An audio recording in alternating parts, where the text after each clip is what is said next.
Selamat malam, saudara yang dikasihi Tuhan. Menyertai istirahat malam Anda, renungan malam dari Pendeta Dr. Erastus Sabdono dengan tema Dua Kutub bersama saya, Yohana Ibrahim. Masyarakat Kristen diperhadapkan kepada dua kutub terkait dengan ajaran. Yang pertama, kutub rasionalisme.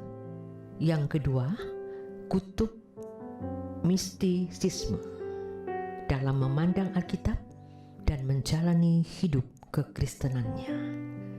Kedua kutub ini selalu ada dalam perjalanan sejarah gereja, sejak dulu hingga sekarang. Rasionalisme yang berlebihan menekankan rasio dalam menalar isi Alkitab, seakan-akan hasil eksplorasi terhadap Alkitab yang menghasilkan sistematika teologi, doktrin, dan berbagai ajaran mereka menentukan kemurnian, keaslian kekristenan. Kelompok ini sangat rajin menggali Alkitab dari berbagai perspektifnya. Mereka menggunakan nalar semaksimal mungkin untuk menghasilkan format-format, rumusan-rumusan, dan berbagai definisi terhadap pokok-pokok atau tema-tema pengajaran Alkitab.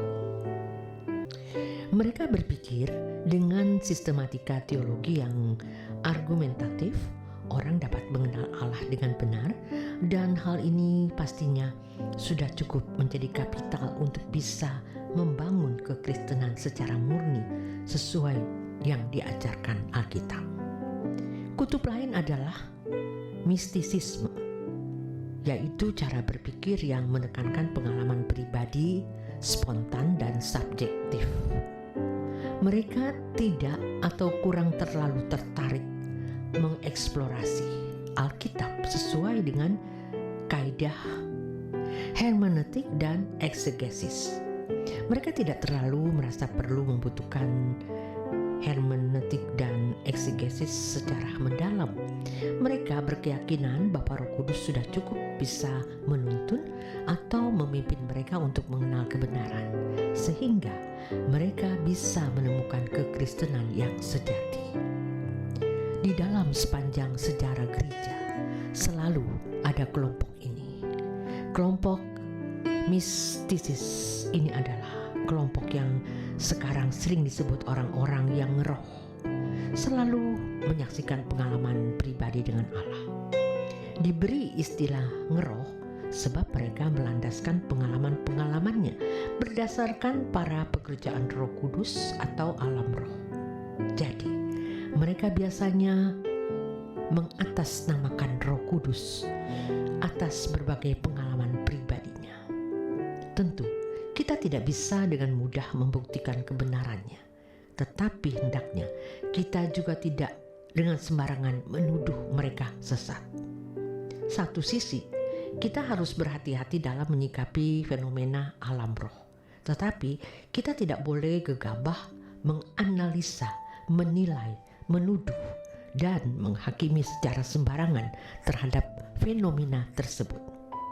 Allah adalah Allah yang transenden dan transempiris, dan kita harus selalu memberi ruangan untuk realita yang transenden dan yang transempiris. Kalau segala sesuatu harus diverifikasi secara logika dan empiris, maka menempatkan kita pada kenaifan atau kepicikan. Sikap yang paling bijaksana adalah diam. Sementara itu, kita mengajarkan kebenaran yang kita pahami secara alkitabiah kepada jemaat yang menjadi tanggung jawab kita.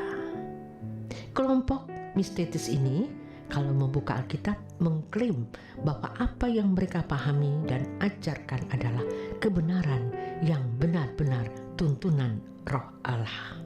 Bahkan tidak jarang mereka mengatakan Allah sendiri yang mengajar mereka secara langsung. Kelompok mistisis ini kalau membuka Alkitab mengklaim bahwa apa yang mereka pahami dan ajarkan adalah kebenaran yang benar-benar tuntunan dari Roh Allah. Bahkan tidak jarang Mereka mengatakan Allah sendiri yang mengajar mereka secara langsung. Kelompok mistisis ini tidak ragu-ragu atau tidak segan-segan berbicara atas nama Tuhan atau bernubuat dan menyaksikan bagaimana Allah berbicara, memberikan perintah kepada mereka. Mereka juga sering memberikan kesaksian-kesaksian tentang pengalaman dalam penglihatan, mimpi, dan hal-hal yang bersifat transenden, melampaui akal. Kelompok mistisis bisa menjadi transempiris, artinya mengemukakan hal-hal yang melampaui pengalaman yang sudah ada. Tetapi kelompok rasionalis ini lebih menggunakan empirisme, pengalaman yang sudah terjadi, lalu merumuskannya menjadi pemahaman atau ilmu yang diakui sebagai standar. Kutub mistisis ini biasanya terdapat pada orang-orang yang karismatik, Pantekosta, dan beberapa gereja yang lebih cenderung menekankan pengalaman subjektif. Tentu, tidak semua orang karismatik dan Pentakosta bersifat mistisis. Sebagian kelompok yang mistisis adalah orang-orang yang biasanya memiliki pengalaman jam doa di ruang doa atau di menara doa untuk menerima pewahyuan-pewahyuan dari Allah. Dari kelompok ini juga muncul praktik-praktik pelayanan yang sulit diterima dengan akal atau nalar, seperti misalnya mengadakan peperangan untuk merebut wilayah melalui yang mereka sebut sebagai doa keliling atau doa peperangan. Mereka berdoa di satu tempat, mengelilingi sebuah kota, mendoakan tempat-tempat tertentu yang mereka anggap pusat kekuatan kuasa gelap, dan mereka mengadakan perang rohani. Praktik pelayanan semacam ini tidak bisa dimengerti dan tidak mudah diterima oleh orang-orang yang rasional.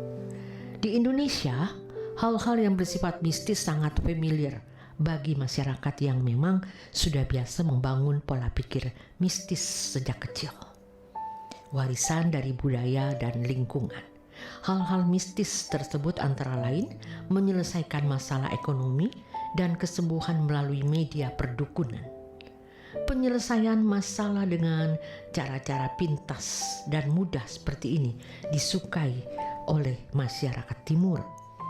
Hal ini memberi ruang yang luas bagi pengajaran yang bersifat mistis untuk memiliki segmen yang luas pula. Terlebih lagi, dalam suasana keadaan hidup yang sulit, penyelesaian terhadap persoalan secara mistis menjadi pemilihan yang menjanjikan.